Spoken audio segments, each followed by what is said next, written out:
Yes, indeed. Chuck Dizzle back at it live and direct. You know we keeping it homegrown. We got the family. He's back. Huey Briss. Briss don't miss. And my man Walt Manson's back as well, man. What's going on? Hello. He's back. All right.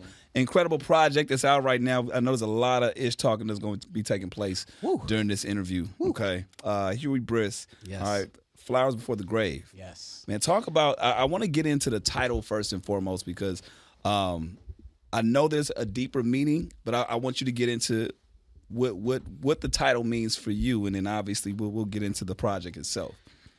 Man, for me, it was a confidence pill. Mm-hmm. I'm tired of rappers not pumping themselves up. I'm tired of people not working hard, spending 6 months on a mixtape, spending 6 months on an album, and putting it out, and niggas ain't supporting me. Right. I can't get no love in L.A. and I don't.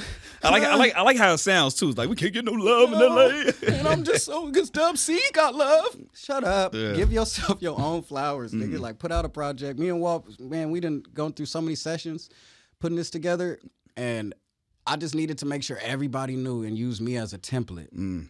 Like you can use me as like kind of like a blueprint to give yourself your own flowers. You see what I'm into. You see how I rep for my family. Yeah. You see how I rep for my everything, like wholeheartedly. That's because I'm confident now.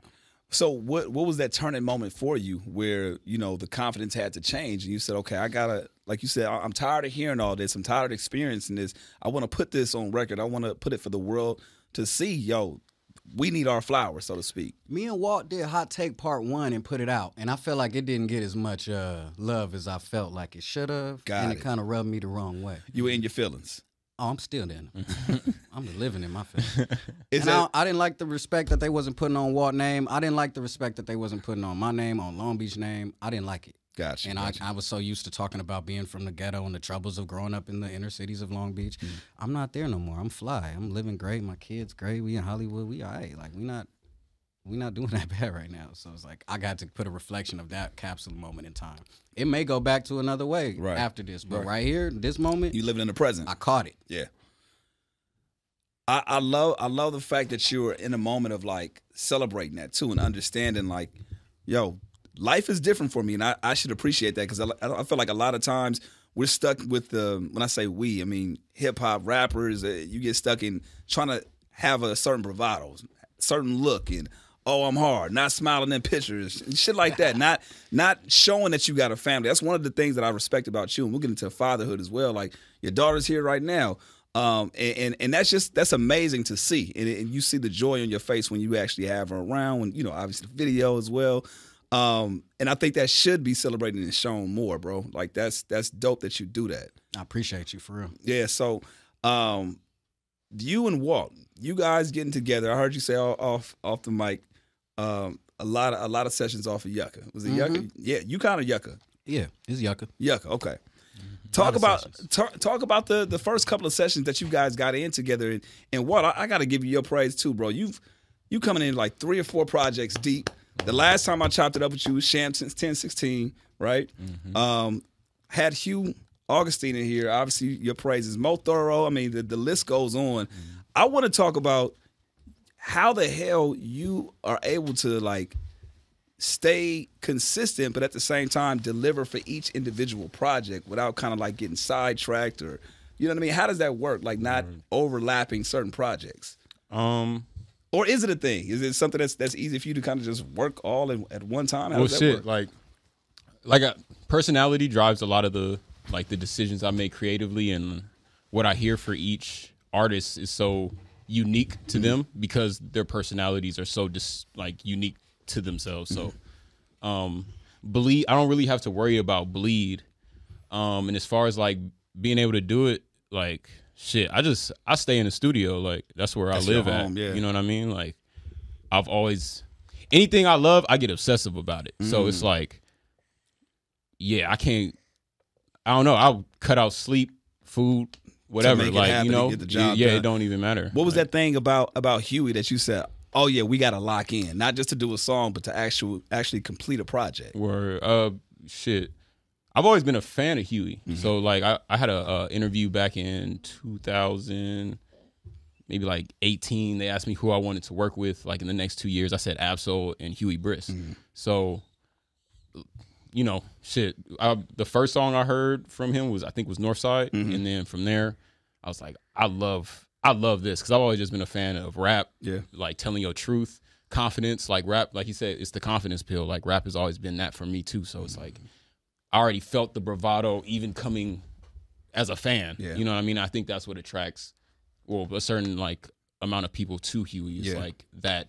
Him oozing that essence. Well, Huey gonna talk his shit. I'm just gonna be honest. honest. On God. Huey like gonna talk his shit. regardless of the situation. So it's like we feel that as listeners, and that's what drew me in from the first place. And also just his lyrical ability. Like, you know, I don't think it's no secret that really knowing how to rap is kind of I don't know. It's in the minority right now. So like. Seeing that, I was automatically drawn. You was like, check. I see what you got going on. I want to work with you. Exactly. Now, for you, Huey, you open the album with your daughter, man, and the chorus. I'm just a fan of that, man. Why was that an important staple for you to say, okay, we gonna set the tone with this? I really wanted her to look back in the cooler years of her life and have something to brag about. Does she understand like who you are, what you do right now? Absolutely. Is that driven by you telling her or her seeing something, seeing you on TV, seeing the videos, being in the videos? Somebody told her on the phone today, they was like, you're kind of famous. And I was like, do you think you're famous? She was like, yeah, I'm in your video. Wow. So she gets it already. Yeah, she's hip. That's 1,000 nice. views mean a lot to her. Yeah, absolutely. Hey, it's going up, you know what I mean? And it's going to continue to go up, man. But I think that's important that you do that. It's like a timepiece. I was talking to Hit Boy about that. And he actually brought his son on to the interview as well. And he was just like, man, these are certain moments he's going to be able to look back on. And it's just certain things that you can say and do, but when they see it for themselves, like, yo, we were recording the video. We were doing this. I was in the studio. You're involved as a father, but at the same time, you're incorporating her into your lifestyle. So I think that's, for as far as work as well.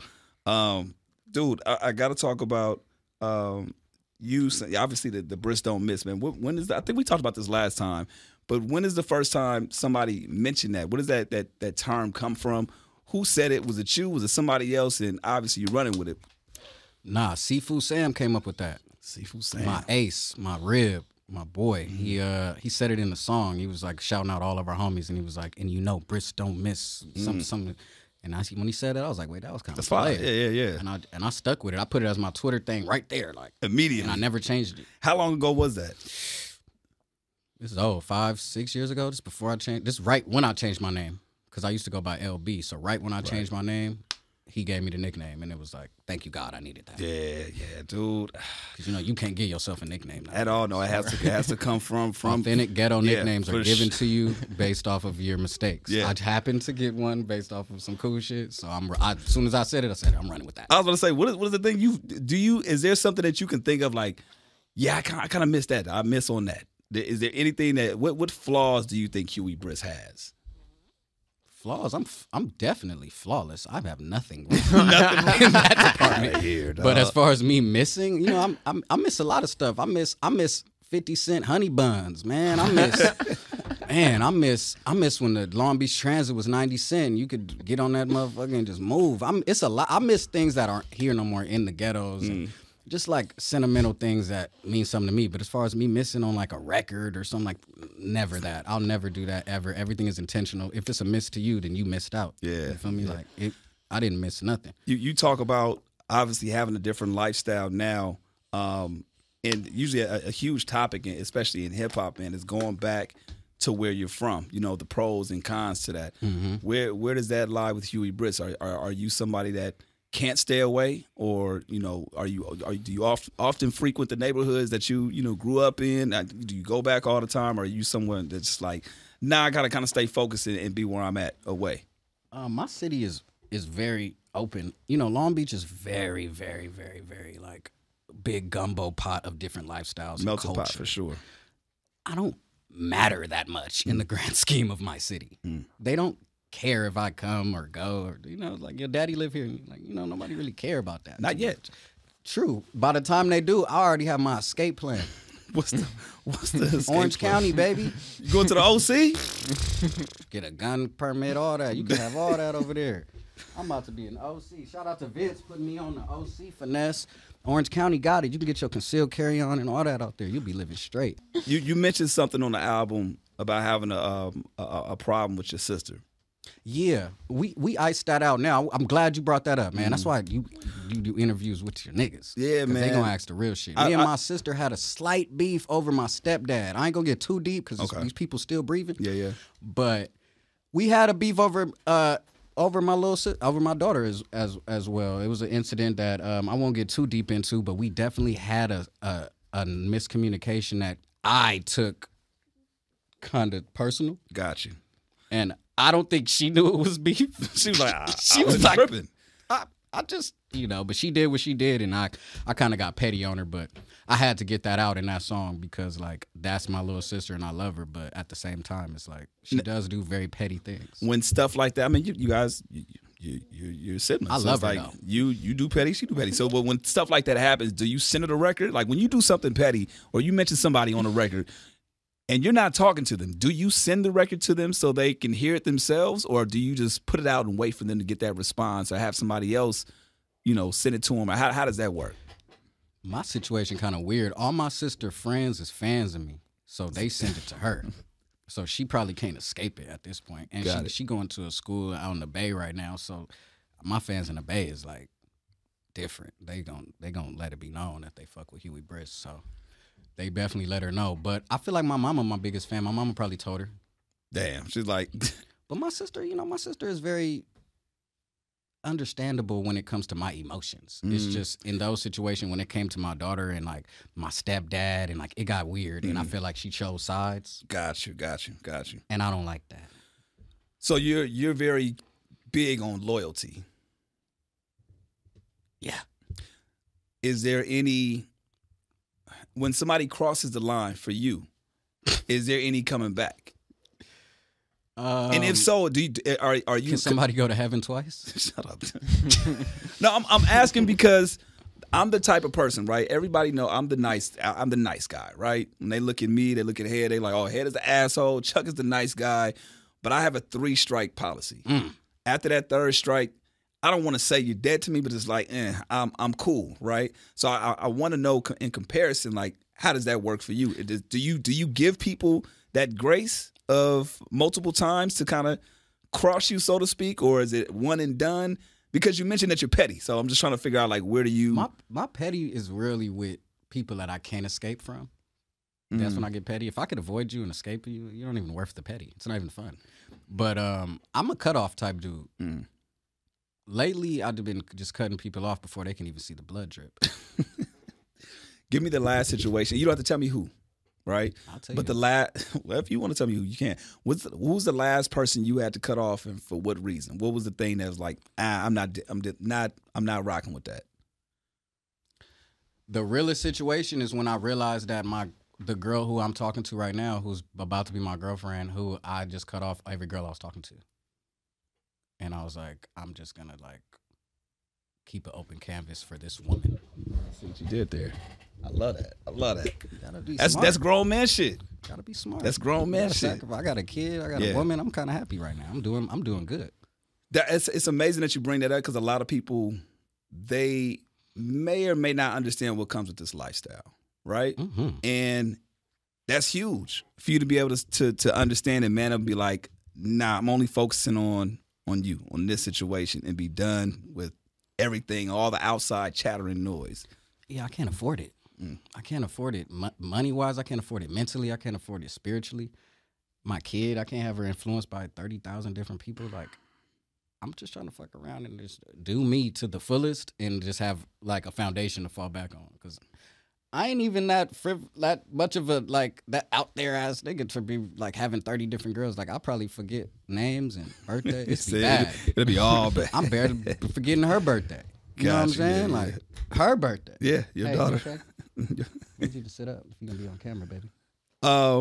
So back to you guys getting in the studio, working. When you actually are working, right? Like, when do you know or for this project, when did you know, like, you guys hit a pocket? He knew. Walt knew. He knew. So you took the direction to say, okay, we on to something. Yeah, for sure. He scrapped the last 4 songs we did. Oh God. Wait, what you mean? Walt. Yeah, we came to like just like a crossroad. Oh, we were making songs, and I don't know, just the way it was shaping up. I don't know. I just felt like something was missing. So, As a producer, how do you push an artist without offending? Because there's ego involved in this as well, right? absolutely. And you want to bring out the best in somebody. Mm-hmm.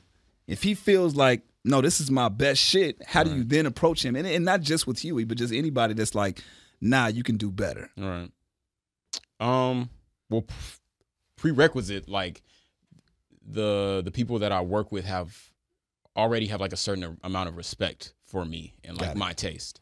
So I don't know that evens the playing field, if you will. So they kind of know that I'm not coming from a malicious standpoint, but more just constructive. Right. And like I said, I'm always a fan of these people first. So I'm coming at it as like a fan that can articulate what they want. Because a lot of fans, like, you know, you just listen to stuff, you like it or you don't like it. You don't really know how to articulate why you don't like it or you like it. But, you know, that's one of my skills, being able to articulate, like, yeah, like, it needs some of this, or like maybe say, you know what I mean? Say it like this. Like they want to hear it like in a way this, that they like, can understand. Exactly. And I think that's a personality thing, because you can say one thing to Huey that's different that you said to Sham, right? Absolutely. And there's two different conversations, Absolutely. and you know how Sham's going to take it. You kind of like a therapist in a way, like, or just like, you know, because not every client that you have is going to be the same. Yeah. So you form a relationship with these people.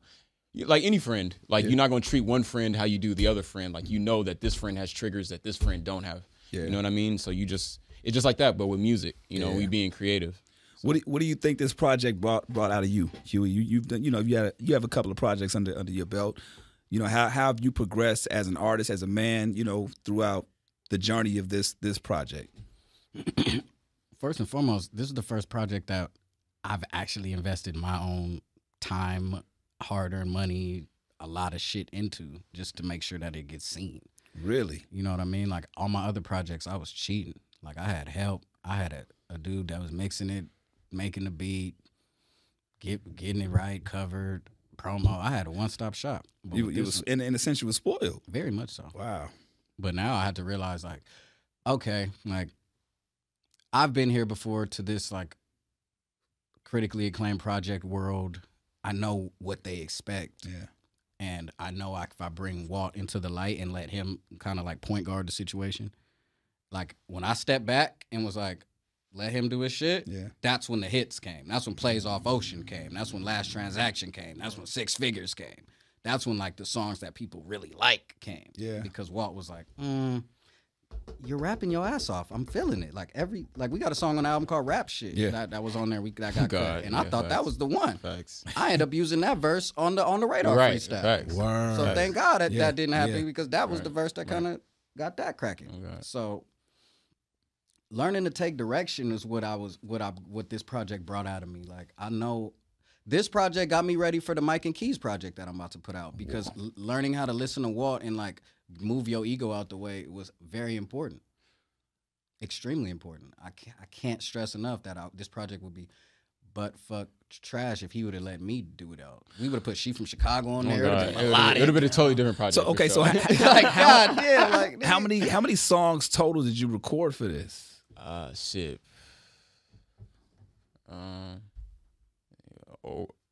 Over 20. Okay. Because we got 15 on there. Obviously, 3 are interludes that they're in between. So that's 12 to the face also as well. Pause. Right. Was that intentional? All tracks, no features? No, I actually tried to get Shmino on there on She From Chicago. I tried to get Larry June on Plays Off Ocean. Now Buddy's on there for the remix, which is coming out soon. And Exclusive, I tried to put a Mindy on Flowers Before the Grave. I tried to put Peyton from Houston on there. It just didn't work out? I mean, these are very, very busy, popular, successful, up-and-coming people. Yeah. These people, you know, this is going to be like a reality check for a lot of artists, but I'm not in a position or a leverage position to be upset or take anything personal. Facts, for sure. For sure. I reach out. Mm-hmm. They tell me it's dope. I say it's waiting on you if you want it. It's the most I could do. How do you, in those moments, not take it personal? I'm asking you this because I know there are artists that are listening to this that's either in your same vein, right, in your same position, that it's happening to them. The only reason why I say this, I feel like it worked out to your favor because I love the fact it's just you on a project. I feel like that's another star you can put up. Like, yeah, I took it to the face. Like it's all me. I'm paying attention just to Huey Briss. Now, deluxe remixes, cool. You can add those down the line, but for me, that was one of the key things that I took away. I'm like, damn, they really did that, and he, did all these solo. So for me, it's a plus. You know what I mean? That shit means a lot because that was one of the notches that I wasn't expecting to get out of my belt. I'm like, wow, no features, maybe it's no legs on this project. Like, nah, bro. Where it would go. Nah, I think that for me, if anything, that adds a little more to it. It's like, damn. So regardless, whatever the fuck you were going through, what was going on, it's like, damn, he was able to carry that project himself. You know what I'm saying? Obviously, Walt with the production, but rhyme wise, because what you don't want to happen. Well, I'm not gonna say what you don't want to happen, but sometimes what happens is you get a project, it's feature heavy, and the question is, oh, well, could he do that without the features? Right. No, I hear that. Of course you can, but it's like the perception that goes out there. So I think it was a cherry on top, bro. Like, man, straight up, straight up. That relieves so much stress in my stomach from hearing that because I'm like, man, I thought I had to get like motherfucking so-and-so and so-and-so on this to get some attention. So you mentioned doing everything kind of by yourself. Was that by design? Kind of walk us through that. Like was it a situation you were into before that kind of changed? Like what's Huey Briss's situation at this moment? My situation is the smoothest it's ever been in my life. I have a formula that I love working with. I got a team that support me and kind of like been there since Grace Park Legend. I got a lot of people that want to see me win for real. Like, I feel like it's a void in this game right now. I feel like a lot of people are so formula-based and so like, oh, this is how things have to go. This has to go as far as like the actual output. Yeah. But some things you just can't leave up to. For me, I love the fact that I'm building up something that I could actually look back on and be like, damn, nigga, you could see the sweat and see the dirt on your fingernail. You could see the pain that you went through for real. So it's homegrown. Like, it was very homegrown, yeah. Man. So that's really what I got. And the fact that I get to like bring Walt into this limelight and like motherfuckers gonna put heavy respect on his name over these next 4 months because this ain't done. I still got visuals. We still got live band shit. We still got small tour dates. We got little shit moving. This project is gonna be like pretty much the anchor of the first quarter. Got you. Something else you said. You said you're not a rapper. You a lifestylist. For sure. I thought like that was the line. biggest flex. I'm like, oh, that's hard. I like that. I came up with that in like 8th grade. I've been saying that line since like I dropped out. Well, is it the first time you said it in the rhyme? Because it's the first time I caught it. Yeah. Okay. I never said it before. That shit was that fly. in the cut. Do you get offended when people refer you to as a rapper? No, I'm an MC for real. I just say rap for lack of better terms. Gotcha. It's like I'm from Long Beach, but I say LA if I'm in Japan. Got you. But like I'm an MC. I move the crowd. I'm a master of ceremony. Like that's what I do. My mouth gets me checks. Yeah. Like I am an MC. And post on Instagram too. Every sense of the word. Like, you know what I mean? From like I'm everything. I've studied at MC. So I don't take it personal. I don't take offense to being a rapper. I love being a rapper too. A rapper is just somebody that could just rap, rhyme words, and has a connect with culture. An MC is actually saying something that can actually like uplift the people and actually, you know, like KRS once said, rappers spit shit that's mostly illegal. MCs spit shit to uplift their people. So it's like it's a difference between like I know when I'm on some rapper shit. Do you feel like rappers and MCs they have a responsibility 1,000% to uplift, 1,000%. or is it because some people just chalk it up to, oh man, it's just entertainment. Like, yeah, go be a movie. Go do movies then. This ain't entertainment. Because if you say, fuck your dead mama on a song, somebody's going to come entertain you. If you say it in a movie, it's just a movie. It's a movie. This ain't entertainment. Yeah. I'm going to say it now.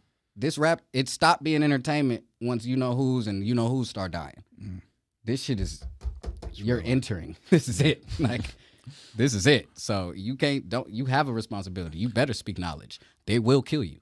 Would you encourage the younger Huey Briss to take on this journey? Everything that you've learned thus far in your journey, in your life, in the entertainment business, you know, because you get into this as a passion, right? It's a passion project. Mm-hmm. But then, like you said, you realize, oh, it's some real shit involved, right? Same thing with me with radio. It's like I had a passion for radio, but once I realized, oh, there's protocol, there's structure, there's things that I didn't account for. I just can't play the songs that I love or the artists that I really want to uplift and put on. It just doesn't work like that. Thankfully for me, I found my lane and how to do it. But for you, would you go back and walk Huey Briss through that and say, man, look, you got this? Or would you say, nah, man, don't even pick this mic up, bro. Just leave it alone?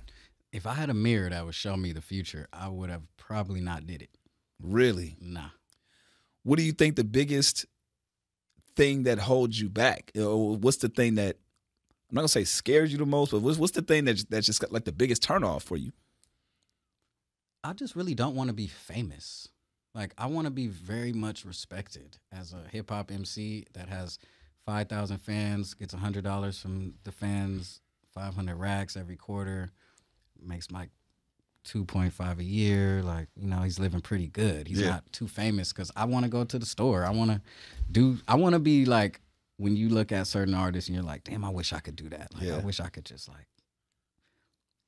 have a connection with my fans to where they see like, damn, I don't even want to touch this dude. Like, I don't even want to go near him. Like, that's Huey. Like, Huey real. Let him do his thing. Like, I was looking at a documentary the other day on Michael Jackson, and I was just like, how the it looks like torture, you don't bro. want that, bro. He was walking through J.C. Penney, and he had to send. Why? He had to send. I don't know what was going on. He had to send the security with his kids ahead of time to walk in a different direction, just so they wouldn't catch up to him, and they still recognize him and recognize his kid. It was just hell. I'm like, damn, you don't want that. You don't want that. But you want to put out a project that gets that popular, or maybe have a body of work that gets that popular.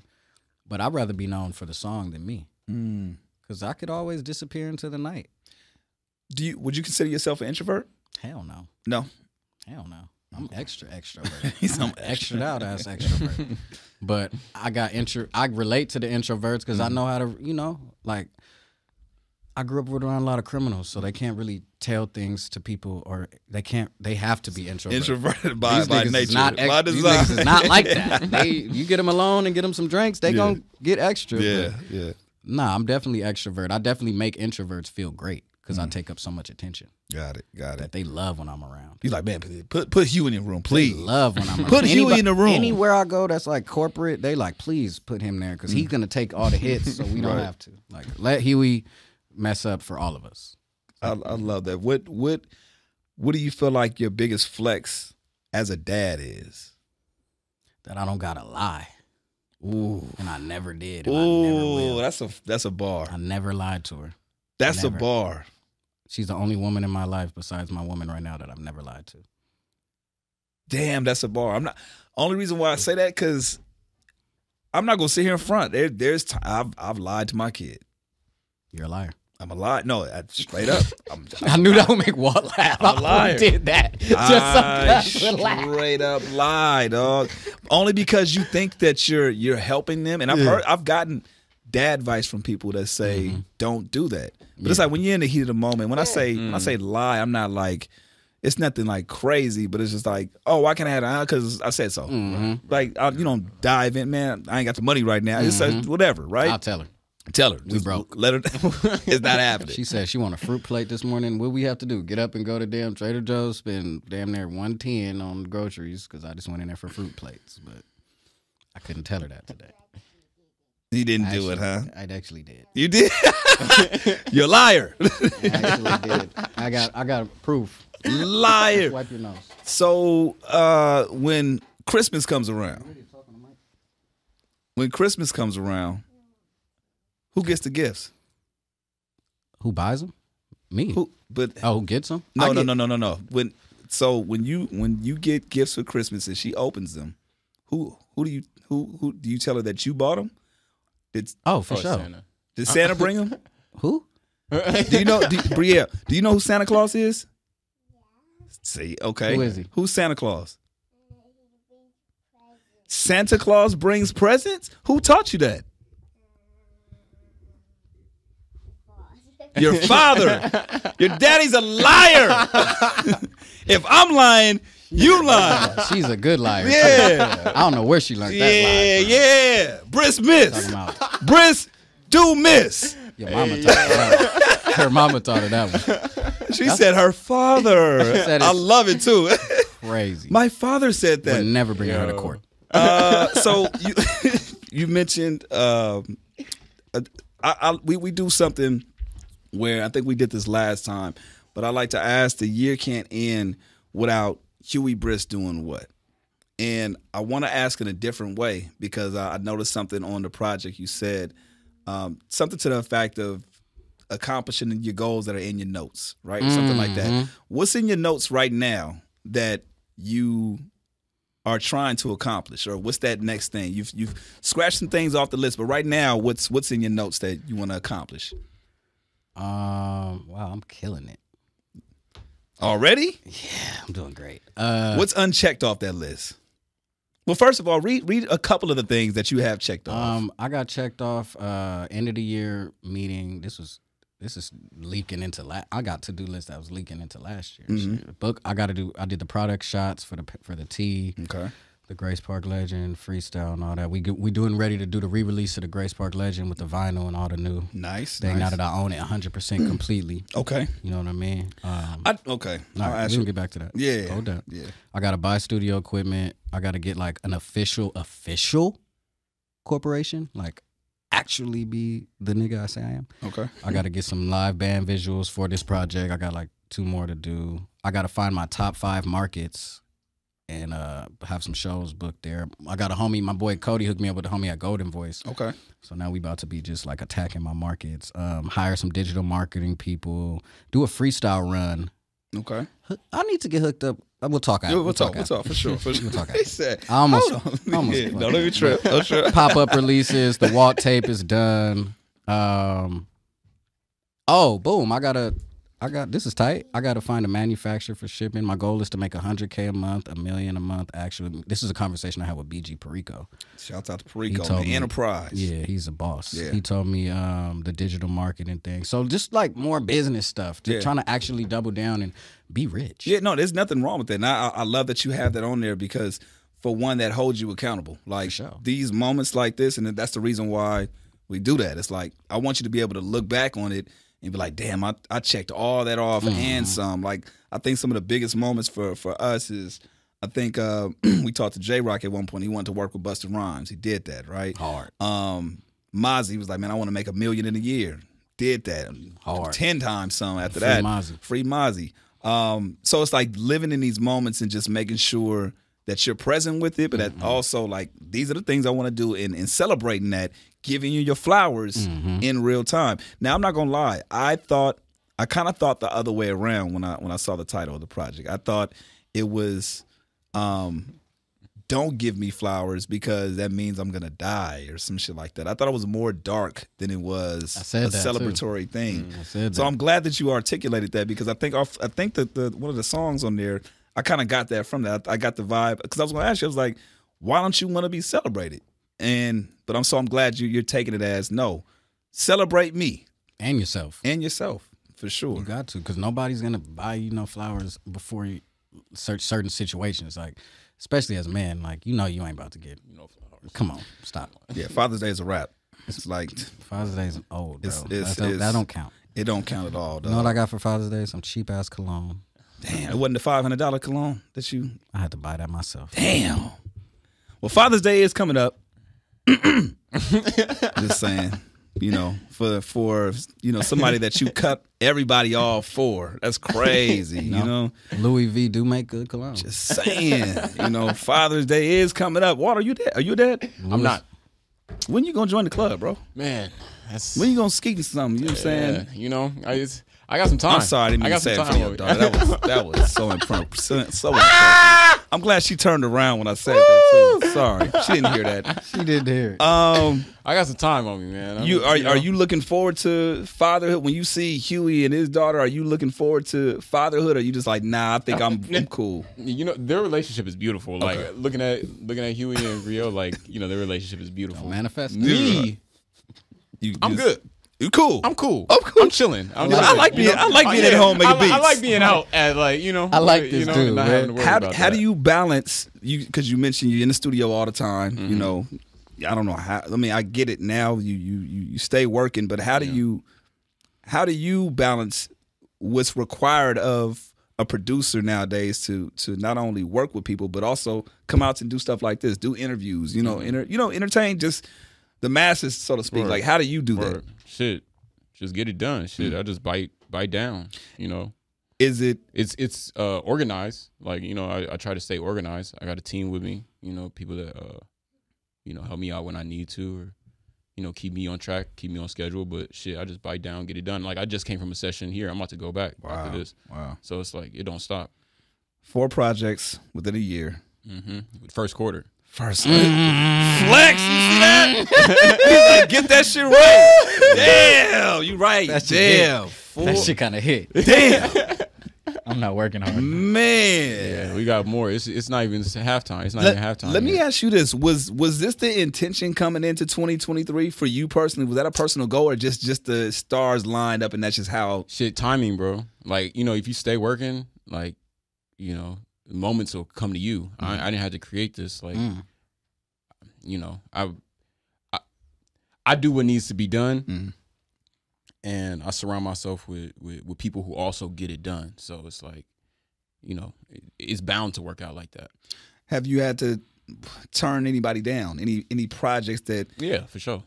Things that you were looking forward to though, not like just people that aren't on your level, so to speak, right? But things that like, damn, I really want to get it in with so-and-so, but, man, I got to make sure that Briss is right or Sham is good or Mo Thorough or Hugh. Like, I got to make sure these deadlines are met. I hear that. Yeah, like, I haven't had to turn nothing down, but I've definitely had to be like, not right now. Got you. Like, yeah, there's a few projects that is going to be coming around soon that I had to, like, kind of put on the side burner because there's definitely a cap on, like, the bandwidth of, like, how much I can do. I was going to say, you want to be bad, do 4 1/4, do 7. Do 8.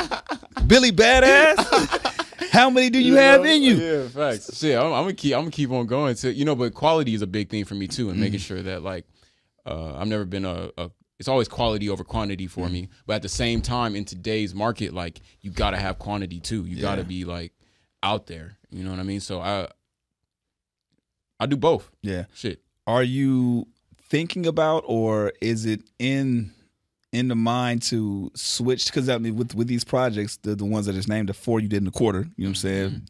Billy Badass.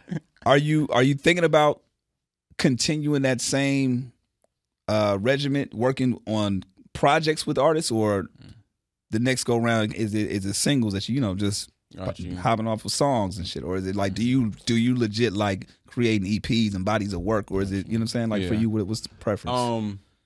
My biggest thing, my biggest goal for the music shit is impact.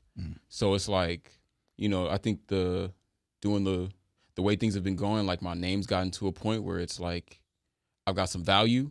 So I'm not trying to just be making songs for the sake of making songs. I want to be making songs that have impact, that records, it's gonna last. You know what I mean? That's like it moves people. Like, you know what I mean? Not just making songs to just make songs. Let me ask you this, Dan. Yeah. And I'm gonna ask you the same thing. You talk about impact. Would you rather have one song that impacts the world, or multiple project songs that, you know, kind of hit the meter, do what it does? It's doing decent. It's doing good. People know who you are. Right. But I'm talking about like a We Are the World. Right. I'd rather one of those. Honestly, one of those. Bro. Like, cause it's shit. I don't know. I could always I love doing music. You know what I mean? And it's like, it's always gonna be something I do. But what if it's that one and done and that's it? And I can never make music again. It's a We Are the World, and that's it. There's no more working on project. There's no you be in the studio. There's no like I can't touch a keyboard. You can't touch a keyboard. Got you. But you've accomplished the thing that you've always wanted. You made that one impact record. Word. Would you trade that in? That's a little tough, man. Quantity over quality. Yeah, absolutely. Or quality over quantity. At the end of the day, impact. Like when I die, I need something here that's gonna stand. Like that's gonna be like this nigga was here. So you would trade everything in for that one song for sure. It. Huey, what about you? I do this as a labor of love for real. Like I don't think I could. I think I'd be in jail if I couldn't make music. He a quantity ass nigga right I here. need to make songs. He said I gotta even have if them shits don't come out. Like I would love to have some impact too, but I feel like if I'm working with bro, maybe I'll get it. You know? He said, "Hey, just put me on the hook." What I love about that honesty though, not too many rappers are honest with themselves, or not too many artists. I'm not going to just boxing rappers. Not too many artists are honest with themselves about where they want to see themselves. You have a clear number. It's like, man, look, if I can just make this, I'm cool. Like anything else, great. If I get that, I'm good. A lot of people lie to themselves and like, no, doing this for the culture and da-da. It's like, let's be honest, you got to pay bills too. I get it, but what's the thing that you want to do? And you seem to have a clear goal. One thing I do want to touch upon before we switch gears.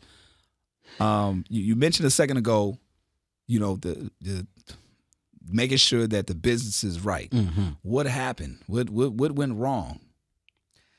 I wouldn't say nothing went wrong, but I left a lot of money on the table. Got it. You know, I wasn't on it. I was like, I said it in one of my freestyles, like I caught up in the art and I forgot about the business. Like I was so caught up in like being a true artist. Like, dog, you're gonna be true homeless. Like, you gotta sit back. Like, what was that wake up call for you? When did you tell you a story notice? that happened that changed everything. I don't even think I'm supposed to be saying this, but I'm gonna do it because I'm Briss. Pro Club gave me $15,000 for wishing out loud, just to put my logo on the back of the damn ice cream truck. Got it. That's when it hit me. Like, you can call up people directly and say, hey, this is what I got. Here's my deck. Mm-hmm. Here's what I need. And here's how you'll be a part of culture. Wow. So every time I see a nigga with a Pro Club on there, I'm like, okay. Boom. Y'all paid for it. They paid to be a part of this culture. You know what I'm saying? They didn't, as much as we give Pro Club all this, oh, bro, they paid to get him this culture. Mm-hmm. You feel what I'm saying? Mm-hmm. Don't ever get it fucked up. Like, that's what business is. Understanding who the fuck you getting your money from. Understanding who these people are, what their intentions are behind even paying you. You think they paid me because they really fuck with me? Come on, bro. Let's be honest here. Think they really fuck with any of us? Got it. Come on, bro. Get the fucking money. That's what it boils down to, is business. So when you walk in and don't care about us. When you have these conversations, is it do you let them know up front, like, I know what the intent is, I know what's going on, or is it just absolutely not? I play the game. Got it. I don't got enough leverage to be telling them, hey, you're about to do this when I say do it. They're about to be like, no, it's not happening. We'll give it to fucking Nate Dogg's son. You know what I mean? Like, you get what I'm saying? Like, why would we give it to you, Huey? Right. You have no clout. You have no famous person behind you. You know why they did it? Because I made them do it. Because I looked these motherfuckers in their fucking face and told them what the fuck was going to happen after it came out. And exactly what happened. Warren G promoted it. Everybody. Funner fact. Because I'm me. The motherfucker going to tell me I'm not in the business of putting out unfinished music, or like, basically in so many words, the nigga said, I'm not in the music of putting out the business of putting out whatever music before the album came out, because guess what? It didn't have any features. So that's why when I double backed and said that it hit a little harder. And then I ended up running 15K out their ass with no features. Briss don't miss. So tell them that. Briss don't miss.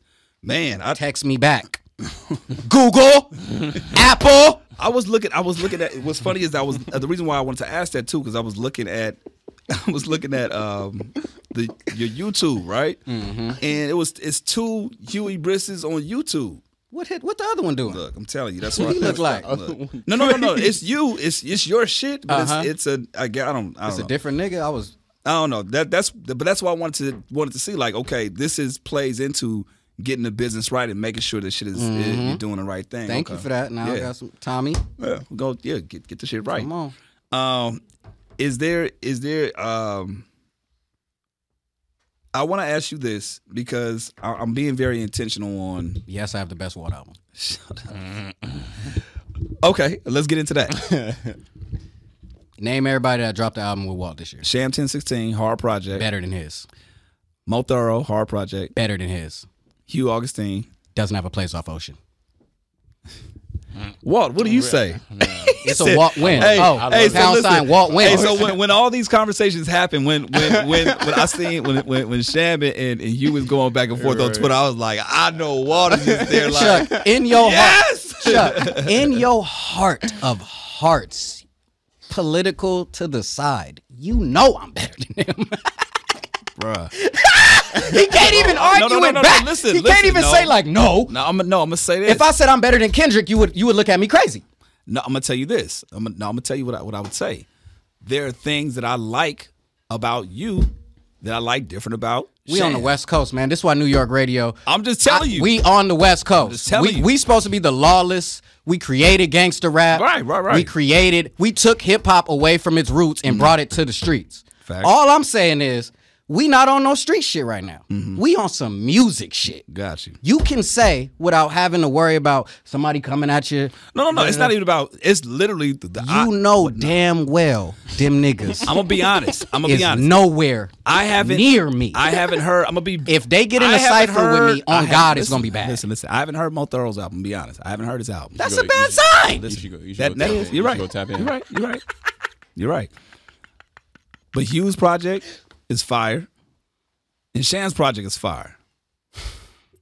I love them both. Yeah, I know. I could call both of them right now. They know how I feel. But I guess my point is I like them all for different reasons. But I'm talking music. Raps. What do you like about Hugh's raps? About Hugh's rap, I like that it's authentic to LA. I like obviously. Here you go. Bars. He got bars. Name one. I can't name one of yours. I just spent $500 on some new cologne. You can shop like this when you really on. You know the lyrics. Grace Park Legend. Come on, bro. Briss shit is quotable. Listen, I'm not saying it's not. I'm just me as a fan. I'm not into. I don't quote lyrics like that. I can put down the notes and I can tell you what I like. If we quoted everybody's lyrics, who do you think will get the biggest reaction from a crowd? A crowd, like a sold out stadium crowd. Do you think they could even do stadium shows? I think it'll be even, bro. I think it'll be even. That's bad. I think it'll be even. I'm willing to put money up. I would like to see that. Me and Sham was setting something up. Actually, what happened? I texted him. He said he had work or something. I don't know. I thought he was a rapper. All right. I thought motherfuckers rapped for a living. So okay, this now after this, shit has to happen. Whatever's shit was supposed to. I bet $10K on Twitter. Everybody was looking at me like I was a fool. I bet these niggas before the album came out, it's been quiet. The timeline has been quiet since that motherfucker dropped. Nobody is talking about Huey this, Huey gonna lose this. I got my money on so and so. Everybody like, damn, he on Apple Music. Damn, he on motherfucking 93. I thought this nigga was signed. Niggas is subtweeting, doing all this for validation. Nigga, we doing this for the culture. We doing this for LA culture. Who shook this shit up when everybody was being boring? Let me ask you this, okay? Because I can't wait. I can't wait for this. I can't wait either. I can't wait for this to drop. Now, what I do want to know is, I want to ask you this: what can we as LA media do better? Start enticing these competitive shit. Fuck this union shit, man. So no unity. Look at me right now. That unity shit is why everybody's falling off. You think so? Everybody's falling off because nobody is competitive. When Game was out, shit was competitive. Names were being said. Songs were being dropped. Movements were created. You can't create no movement in LA without drama. Actually, it needs to be violence. Well, no, see, I can't co-sign that. You can't. But when you go outside, the reality of the niggas that's talking violent is getting way more plays. The biggest rapper in LA is so violent, it's scary. You know what I'm saying? The nigga that was here, rest in peace. You know what I'm saying? Every song was violence. He was the biggest one. He was making 100K streaming. But let's go look at Thurs. Yeah. I can name a list of all the niggas that I fuck with from LA that ain't gonna make it because they don't talk violent. Damn, that brings a bigger point to.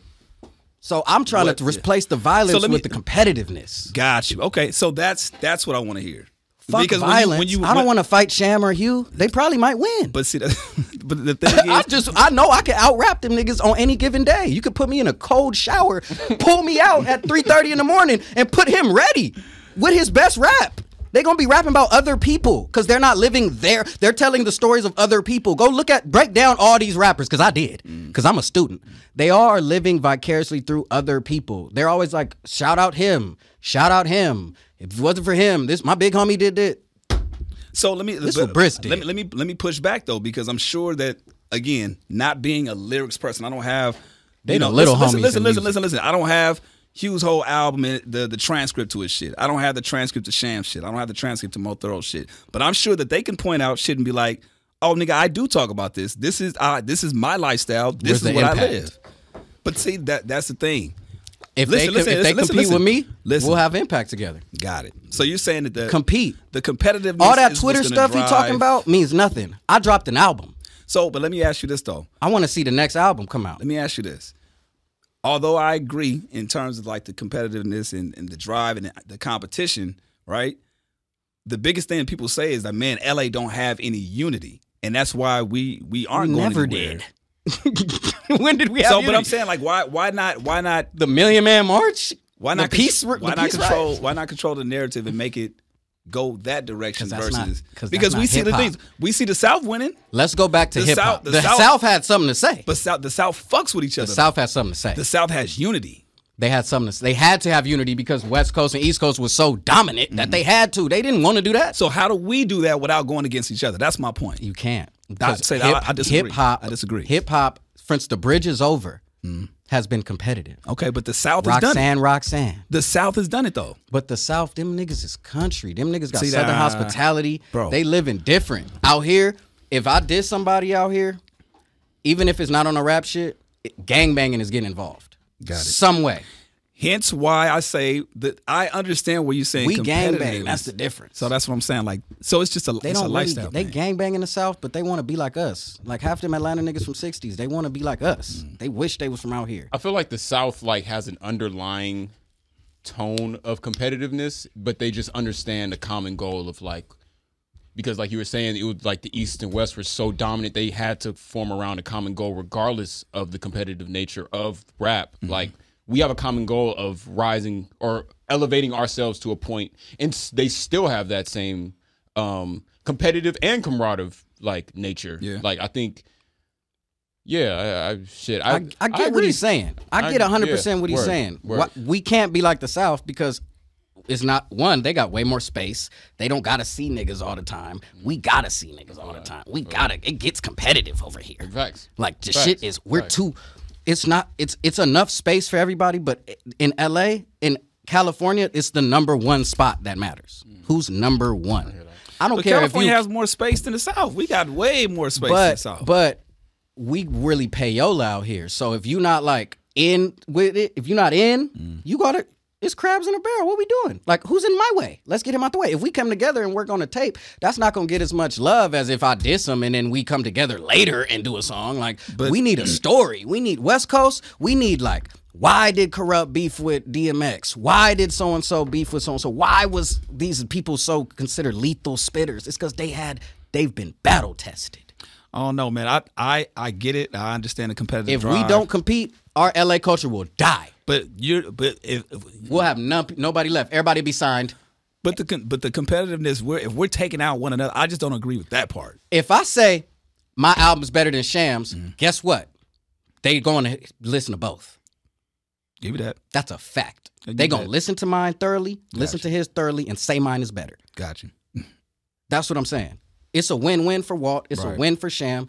It's like I'm about to bring the 50 energy back without the violence. Got it. You're not better than me. And if you feel like you are, go in that studio. If you respond to this on Twitter, any of you, y'all lose. So set it up. I got it. But here's the thing: why I'm not setting it up. Me, Sham asked for this. Sham asked to take it to the stage. So what does he need to do at this point? Rent a venue. So he has to put the set up the whole event. Listen to this. I told Tyler I had the best Walt album. He commented under that. This is his war he started. He shouldn't have did that. He really should have kept them fingers to himself. He didn't know what I had in the cut. And he gonna come up here and be like, you know, I'm Shan fucking nigga mean. You know, I'm Shan, I got a better album. We want to hear the raps though. Because if you put that on the big screen, if I call Snoop and I put my album and I said, Snoop, who album better? Fuck it. Call your OG and ask him who album better. He gonna be like, your boy got you. 2416 out Pasadena Avenue alone. Huey Briss, man. No one believes you. Stirring shit up. You got to. It's boring. What else about it? Yeah, you know, we was working on the album for a little bit. You know, we was getting it together. We was getting the album together. You know, Walt, you know, he made the beats, I rap. You know, 20 views. I think that Flowers Before the Grave out right now, man. Come it's on out. now. It's Go out grab forever. that. It's timeless. Yeah, man. It's timeless. The buddy. All right, how we want to do it? The buddy remix coming. I can drop that first at any of all, moment. I appreciate you for letting me play that on live and direct. You sent that to me. I'm like, oh shit, pleasant surprise. Wasn't expecting that. Talk about you and Buddy's relationship before we he introduced me to everybody I know out here, besides Walt. Everybody else I know that's like a significant part of me moving around Los Angeles, I met through Buddy for sure. He gonna be on probably all my shit.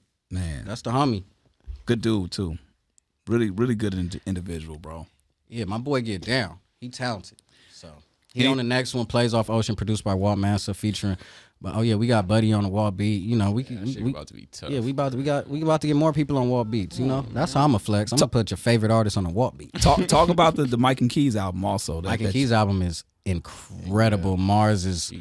Mars is like helping out. Mike is helping out. I got like 8 records done just in case everybody want to play chess. Just in case. Is that something that the ops can't get Mike and Keys beats?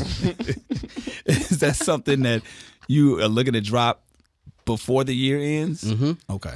All this coming out. I'm probably gonna drop four this year. Wow. I got me and Eastside. He here right now. Me and my boy Eastside got an album called Living Off the Land. Completely damn near done. I'm gonna add one more up-tempo song on there. And see if I can get Ice Cold Bishop on the last song. Oh man, crazy. Me and him is like locked in so crazy right now. He ain't giving verses to the ops. But shut up. That's it. I got 4 projects. I got one. Me and Eastside is done. It's getting mixed right now. Me and my boy Mark Infinite, producer, I'm about to sign to Bristol Miss Corporation as soon as I get my shit right. I'm gonna sign him over there, and then and then I got a project with Mike and Keys, and I have a project with Sango. Damn near done. I probably got to do one more song. It's kind of left field. I'm trying to figure out how I'm gonna put that out. Cardo, I think that's coming out at least a single for me and Cardo coming out this year. Like at least a single. Wow. Like me and Cardo have a lot of songs, but Cardo really likes getting money. So, as he should. As he should. I can't afford a beat, so we got to figure out. Hey, I love the transparency. Like fuck it, this is what it is. I can't afford a Mike and Keys beat either. They told me just pay for the engineer, do the proper splits, and get it right. What you want me to lie for? I'm telling you, I can't afford a Mike and Keys beat. They did Victory Lap. Can I afford a Victory Lap? Bro, I barely can afford a lap. Huey, is there anything else you want to tell the people today before we close out? You are a God, man. When you believe in yourself, you believe in God. If you really, truly believe in God, then you would never doubt yourself. You would never have fear. You would never feel any types of doubt toward yourself, because if you really do move with the spirit of God in you, my nigga, then that's you. You know, if you were made in the image of him, what makes you think you weren't made in the spirit of him? What makes you weren't made in the eyesight of him? Everything was made in the image of God. If you a God for real, then, you know, take charge, man. Talk shit, back it up. God wants us to love one another too. Huey. For sure. I love everybody. You love the ops? I love the ops. If it wasn't for the ops, I would be bored. If it wasn't for the ops, I'd be bored at the crib, just flicking popcorn into the rap's boring. I have no. They ain't even really the. I really love these niggas. These is really. I'm just trying to get this shit back competitive. I'm tired of motherfuckers like taking everything personal with music. If you're taking shit personal with music, that means you have music insecurity, which means you need to go to the studio and work harder. Got it. Because I don't got music insecurity. I get my music ripped to shreds by the best of them. The Hit Boys, the Freddies. To be honest with that, name them. Yeah. Name an artist in this game that has relevancy that hasn't ripped my album to shreds and tell me you could have did this better, you could have did that better, you could have did that. Why you think nobody said nothing about Flowers? I'd rather actually had one miss on Flowers just to have some people just talk a little bit. I checked off every box so good that they like it's like, you know, it's like we can't find nothing to talk shit about with Huey about. It's not really that enticing. Like, he's winning. So you got to kick up dust. Got to kick up some dust. Get it cracking out here, man. If I get socked in the face over it, then oh well. But you know who was insecure. When they could have just went to the studio and socked the mic. Flowers Before the Grave, man. Produced by Walt Manson, man. Walt having a standout year. Let's all turn the attention back to Walt. Walt don't miss. Walt's having a breakout year. He's making all of us look good. And if you're a rapper and you really, like, in the words of rest in peace, Key Richards, if you're a rapper that really want to make it happen, invest in a Walt Manson beat. Facts, man. Rest in peace, Key Richards. Absolutely. All right, man. I think that's a perfect way to end, man. Appreciate y'all popping on through. My boy. Popping shit. You know what I'm saying? It's Chuck Dizzle live and direct. Keep it at homegrown, of course. Yes, Huey Briss, Walt Manson. Appreciate y'all, man. Love you, Chuck. Yes, indeed. Love you, too.